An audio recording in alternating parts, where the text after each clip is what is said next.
It was the first time you were invited to someone's home. What impressed or surprised you about their lifestyle?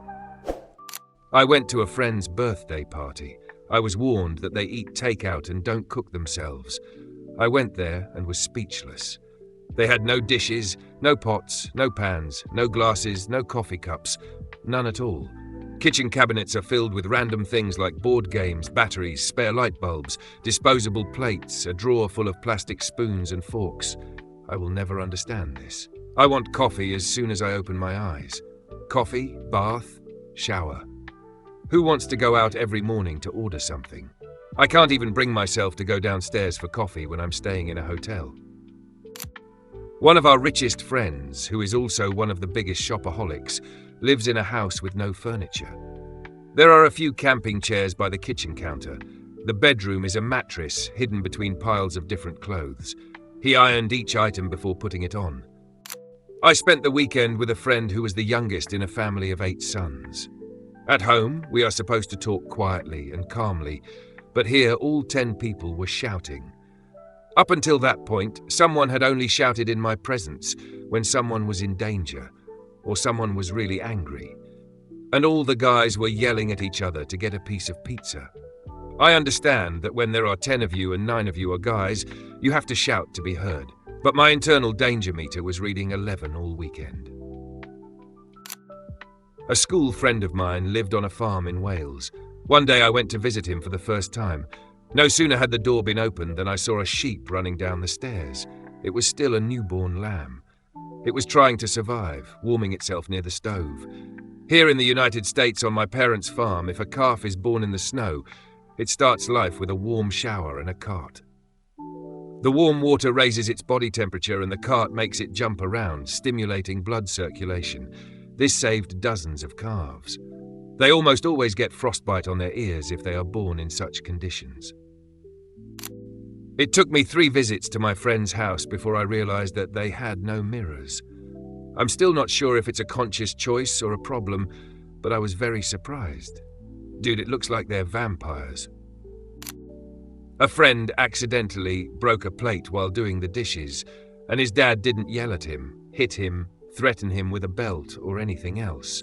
The first thing his father did was ask my friend if he was hurt. This shouldn't be shocking, but it was for me. My sister's husband has a hobby of woodworking. I knew that it was a very important part of his life, but when I went to his house, he had turned the entire house, except for the bedroom and bathrooms, into one giant carpentry workshop. My friend asked if I wanted a Kit Kat. Of course, I said yes.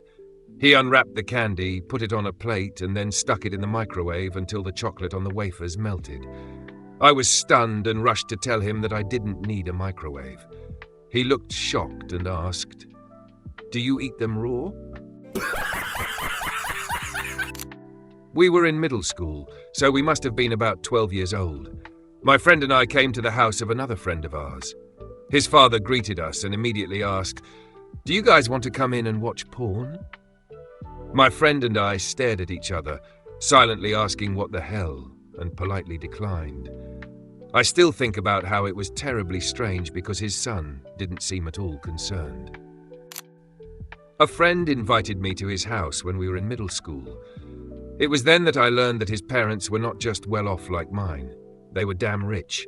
He didn't just live in a house. It was a whole complex. It consisted of a main house, a pool house where he lived, a cottage where his older sister lived, and a clubhouse. They had a garage for 8 cars and a yacht garage, which was their fucking yacht. Oh, and as if that wasn't enough, their house was surrounded by a pond. This meant that the only way to get to the yard was through a bridge. Yes, they had their own drawbridge. Fully dressed mannequins are placed in various poses throughout the house. In front of the TV, at the dining room table, holding a glass, and so on. It's very creepy. This is in case the wet bandits ever decide to reunite. All the lighting in the room was red. Some astrologer told them that it would bring good luck. I remember going to visit a Somali family who had decorated their house like a typical Somali home. They had a 2-bedroom house, but in all the rooms, including the living room, there were mattresses on the floor. Ethnic blankets hung on the walls, and beautiful carpets were everywhere. No tables or beds were visible. It didn't look cheap. It didn't look like money was the problem. I asked my friend where they sleep. She explained that they just choose a place, take a blanket from the built-in wardrobes and sleep there. There was no one in the bedroom. They just slept wherever they wanted. And to eat, they would take a blanket, again from the built-in wardrobes that were in every room. They would just spread it out on the floor and eat there. Clothes were also in the built-in wardrobes. I was invited to a friend's house. Their whole house was rotting, deteriorating, and almost falling apart. But when I walked into his room, I saw that everything was exquisite, high-tech, and expensive. This family treated their child like God, but let their house rot. I still can't get my head around it. When I first entered the house, I had the feeling that I had entered a black room. I could see coloured spots on the walls, but the walls of the house were mostly coal black. I didn't think much of it at the time, but in an instant I felt bored and lonely. I took a closer look at the charred walls and found that they were not affected by the fire. It was mould. The dude lived in a mould-infested house. When I got home, I took the longest shower I've ever taken. I immediately changed my clothes. It seemed that I had just left the radioactive zone. I remember the first time I saw a healthy marriage. I went to a friend's house for a sleepover in the 6th grade, and the next morning her parents were making breakfast, joking and kissing. I was absolutely shocked. I had never seen such intimacy from a married couple before. Even now, I try to be like them every day in my relationship with my husband. My best friend's parents left the Christmas tree up all year and replaced it only a week before Christmas. Even last year's gifts were gathering dust on the mantelpiece. In any case, it all looked much better than my apartment, so I quickly got used to this interior. My husband's mother was a collector. When we first went to visit them together, he hinted to me for the last 30 minutes before we arrived that the house was shabby chic and a bit cluttered.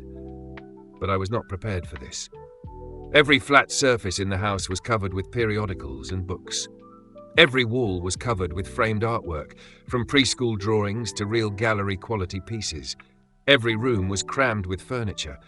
The kitchen countertops were littered with appliances. The upstairs bedrooms were mostly in order, except for one that was literally overwhelmed with new clothes. Labels on every single thing, from wall to wall, from floor to ceiling. There were cat litter boxes in every bathroom. All of them were full of garbage and animal waste. They had one cat. Apparently, no one liked to throw away the garbage, so the solution was to simply buy and put another litter box in the bathroom. The basement was also overcrowded. There were shoulder-width aisles and warnings to let my mom look because she was small and knew what was where. She died quite tragically about a year later. It was obvious that the father-in-law had long since come to terms with the situation because it was easier to hide the disaster than to blow up his life and the lives of everyone else trying to fix it. It took 3 hard years of work to get rid of all her accumulated belongings. The problem was that while much of it was garbage, there was also a lot of valuable stuff. She hid her savings and bonds in magazines and newspapers, so they all had to be valued. Also, there were $100,000 hidden in old issues of MSI National Geographic. The invited guests were shocked to see 2 cats hanging out on the kitchen surfaces as the plates were being prepared for serving. The cats were just licking and biting whatever they wanted. The owners didn't even lift a finger to keep them away from the food that was to be served to the guests. I'm 32 now, but when I was about 11 or 12, I was invited to hang out with my brother at my friend's house. We were there for about an hour, and I had to go to the bathroom. The guys explained how to get to him and told me to be careful. At first, I didn't understand why, but then it became obvious. They kept an iguana in the bathtub without a cage. She was just chilling on the sink. I still have questions. Friends, thank you for watching. Write in the comments below the video what you noticed in the guests, and don't forget to subscribe to the channel so you don't miss the next episode.